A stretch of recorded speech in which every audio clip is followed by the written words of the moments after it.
بسم اللہ الرحمن الرحیم۔ محترم سامعین، ناظرین و ویورز، السلام علیکم ورحمۃ اللہ وبرکاتہ۔ امید ہے آپ اللہ تعالیٰ کے فضل و کرم سے خیریت سے ہوں گے۔ اللہ تعالیٰ آپ کو، آپ کے اہل خانہ کو ہمیشہ اپنی حفظ و امان میں رکھے، آمین۔ راہ ہدایت و نجات کے سلسلے کا ولاگ القرآن و حدیث پیش کرنے جا رہا ہوں۔ اگر آپ نے ابھی تک میرے یوٹیوب چینل کو سبسکرائب نہیں کیا تو پلیز سبسکرائب کر لیں، تاکہ آنے والے ایسے روحانی اور قرآنی ولاگز جو سراسر باعث خیر، باعث برکت اور باعث ثواب ہیں وہ آپ تک پہنچتے رہیں۔ بیل آئیکن کو ضرور پریس کیجیے گا۔ شروع کرتے ہیں القرآن و حدیث۔ اعوذ باللہ من الشیطان الرجیم، بسم اللہ الرحمن الرحیم۔ ان عدۃ الشہور عند اللہ 12 شہرا فی کتاب اللہ یوم خلق السماوات والارض منها 4 حرم ذالک الدین القیم فلا تظلموا فیہن انفسکم وقاتلوا المشرکین کافۃ کما یقاتلونکم کافۃ واعلموا ان اللہ مع المتقین۔ انما النسیء زیادۃ فی الکفر یضل بہ الذین کفروا یحلونہ عاما ویحرمونہ عاما لیواطئوا عدۃ ما حرم اللہ فیحلوا ما حرم اللہ زین لہم سوء اعمالہم واللہ لا یہدی القوم الکافرین۔ صدق اللہ العظیم۔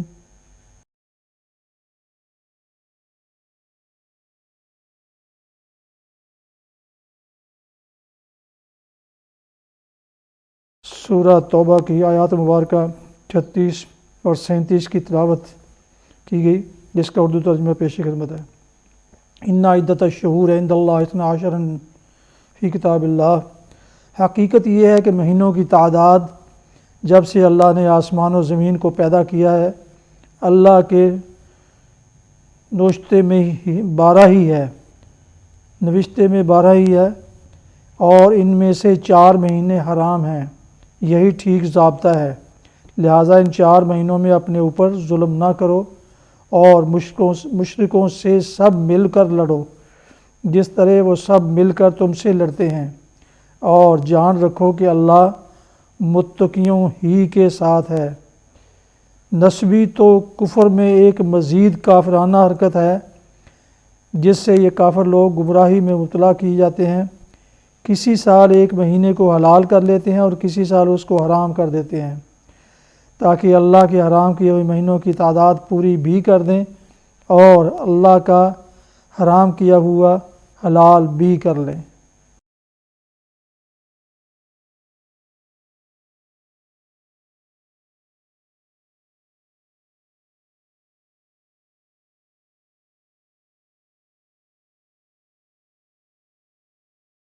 تلاوت اور ترجمہ کی ہوئی آیات مبارکہ کی تفسیر۔ اللہ کے نوشتے میں 12 ہی ہے، یعنی جب سے اللہ نے چاند، سورج اور زمین کو خلق کیا ہے، اسی وقت سے یہ حساب بھی چلا آ رہا ہے کہ مہینے میں ایک ہی دفعہ چاند حلال بن کر طلوع ہوتا ہے، اور اس حساب سے سال کے 12 ہی مہینے بنتے ہیں۔ یہ بات اس لیے فرمائی گئی ہے کہ عرب کے لوگ نسبی کی خاطر مہینوں کی تعداد 13 یا 14 بنا لیتے تھے، تاکہ جس ماہ حرام کو انہوں نے حلال کر لیا ہو اسے سال کی جنتری میں کھپا سکیں۔ اس مضمون کی تشریح آگے آتی ہے۔ لہٰذا ان 4 مہینوں میں اپنے اوپر ظلم نہ کرو، یعنی جن مصالحے کی بنا پر ان مہینوں میں جنگ کرنا حرام کیا گیا ہے ان کو ضائع نہ کرو، اور ان ایام میں بد امنی پھیلا کر اپنے اوپر ظلم نہ کرو۔ 4 حرام مہینوں سے مراد ہیں ذی القعدہ، ذی الحجہ اور محرم حج کے لیے، اور رجب عمرے کے لیے۔ اور مشرکوں سے سب مل کر لڑو جس طرح وہ سب مل کر تم سے لڑتے ہیں، یعنی اگر مشرکین ان مہینوں میں بھی لڑنے سے باز نہ آئیں تو جس طرح وہ متفق ہو کر تم سے لڑتے ہیں تم بھی متفق ہو کر ان سے لڑو۔ اللہ کا اور اللہ کا حرام کیا ہوا حلال بھی کر لیں۔ عرب میں نسبی دو طرح کی تھی۔ اس کی ایک صورت تو یہ تھی کہ یہ جنگ و جدل اور غارت گری اور خون کے انتقام لینے کی خاطر کسی حرام مہینے کو حلال قرار دے لیتے تھے اور اس کے بدلے میں کسی حلال مہینے کو حرام کر کے حرام مہینوں کی تعداد پوری کر دیتے تھے۔ دوسری صورت یہ تھی کہ قمری سال کو شمسی سال کے مطابق کرنے کے لیے اس میں تبیسہ کا ایک مہینہ بڑھا دیتے تھے تاکہ حج ہمیشہ ایک ہی موسم میں آتا رہے اور وہ ان زحمتوں سے بچ جائیں جو قمری حساب کے مطابق مختلف موسموں میں حج کے گردش کرتے رہنے میں سے پیش آتی ہے۔ اس طرح 33 سال تک حج اپنے اصلی وقت کے خلاف دوسری تاریخوں میں ہوتا رہا تھا اور صرف 34ویں سال ایک مرتبہ اصل ذی الحجہ کی 9 اور 10 تاریخ کو ادا ہوتا تھا۔ یہی وہ بات ہے جو حجۃ الوداع کے موقع پر نبی صلی اللہ علیہ وسلم نے اپنے خطبہ میں فرمائی تھی کہ ان الزمان قد استدر خیشت یوم خلق اللہ السماوات والارض، یعنی اس سال حج کا وقت گردش کرتا ہوا ٹھیک اپنی اس تاریخ پر آ گیا ہے جو قدرتی حساب سے اس کی اصل تاریخ ہے۔ اس آیت میں نسوی کو حرام اور ممنوع قرار دے کر جوہلائے عرب کی ان دونوں اغراض کو باطل کر دیا گیا ہے۔ پہلی غرض تو ظاہر ہے کہ صریح طور پر ایک گناہ تھی، اس کے تو معنی ہی یہ تھے کہ خدا کے حرم کیے ہوئے کو حلال بھی کر دیا جائے کر کے پابندی قانون کی ظاہری شکل بھی بنا کر رکھ دی جائے۔ رہی دوسری غرض تو سرسری نگاہ میں وہ معصوم اور مبنی بر مصلحت نظر آتی ہے، لیکن در حقیقت وہ بھی خدا کے قانون سے بدترین بغاوت تھی۔ اللہ تعالیٰ نے اپنے عائد کردہ فرائض کے لیے شمسی حساب کے بجائے قمری حساب میں اہم مصالح کی بنا پر اختیار کیا ہے۔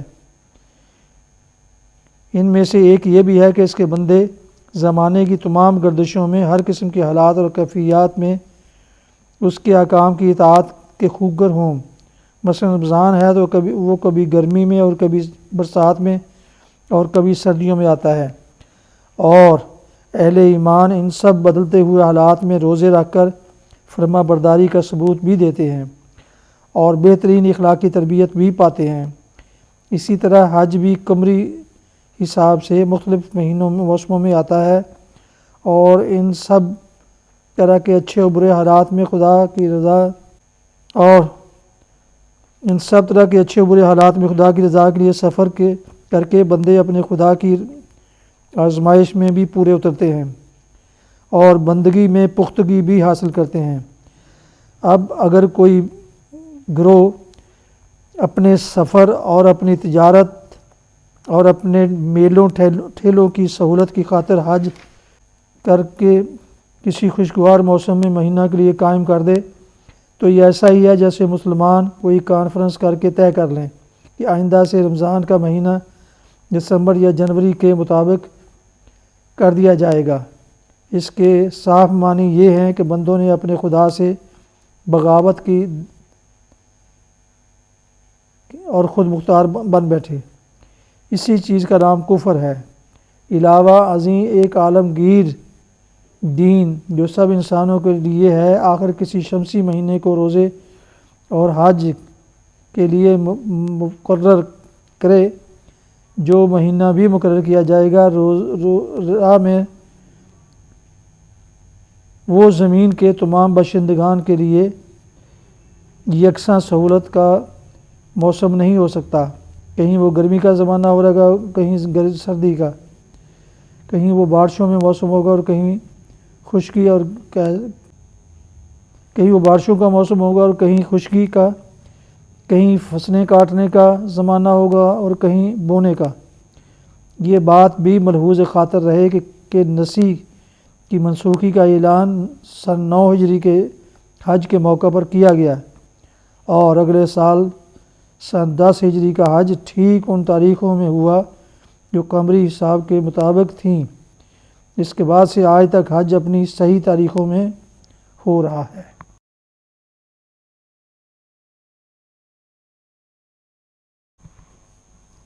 حدیث مبارکہ،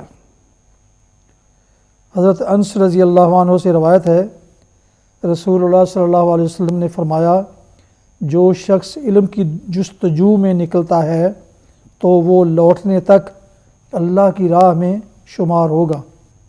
حسن سنن ترمذی، حدیث نمبر 2647۔ فوائد، اس میں طلب علم کو جہاد فی سبیل اللہ کے برابر قرار دیا گیا ہے۔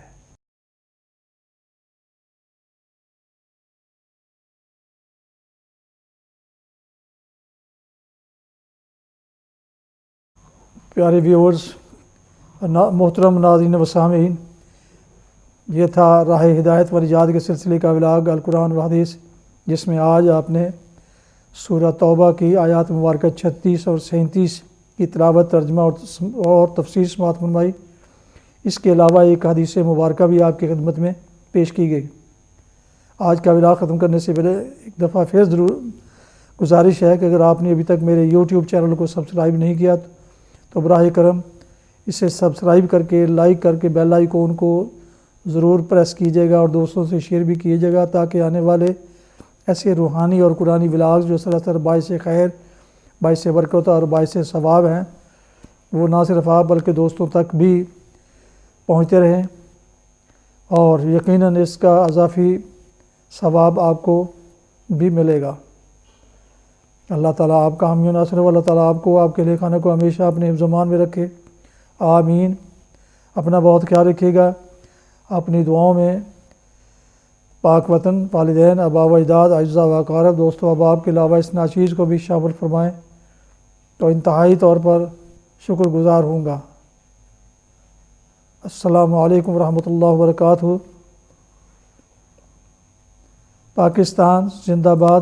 اللہ حافظ۔